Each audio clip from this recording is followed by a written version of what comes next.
Ke sanyi ce mai sanyaya ruhina, ke tamkar gishiri ce da ta sawa rayuwata ɗanɗano, domin kuwa a baya lami nake jin rayuwata. Ke ce iskar da ke furfita zuciyata yayin da ta yi zafi. Za ki kasance mai alfahari da soyayyata a gare ki, domin kuwa ba za ta gushe ba har ƙarshen rayuwata. Ke tamkar takobi ce mai kaifi mai yanke kunci da damuwar da ke addabar birnin zuciyata. Ina son in sanar da ke cewa kamar yadda shuka ba ta rayuwa sai da ruwa, haka ni ma ba zan rayu ba in babu ki. Shin ko za ki iya tuna makomar kifi a yayin da ya bar cikin ruwa? Ko za ki iya tuna min makomar ɗa a yayin da ya rasa mahaifiyarsa?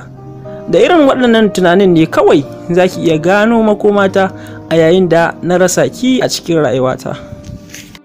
Makomar zuciyar da babu jini a jikinta, makomar gangar jikin da babu numfashi a tare da ita, makomar garin da babu kowa a cikinsa, shine makomata idan har aka wayi gari kin yi nesa da ni.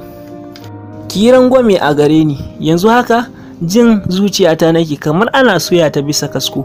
Ban san dalilin ɗaukewar murmushi akan fuskar ki ba, amma ɗaukewarsa daidai yake da ɗaukewar farin ciki da nutsuwa a cikin rayuwata.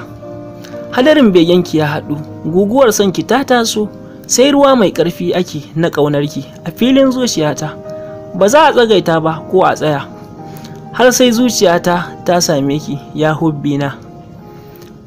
Ko kin san cewa ɓacin ranki na haddasa girgizar ƙasa ya kuma haifar da gagarumar gobara mai ƙone duk wani farin ciki da jin daɗi na cikin zuciyata?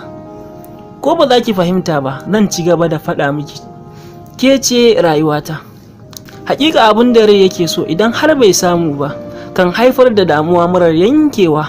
Hakan ne yasa na nace akan cewa sai na aure ki, domin kuwa idan har ban aure ki ba zan kasance tamkar jaririn da ya rasa mahaifiyarsa.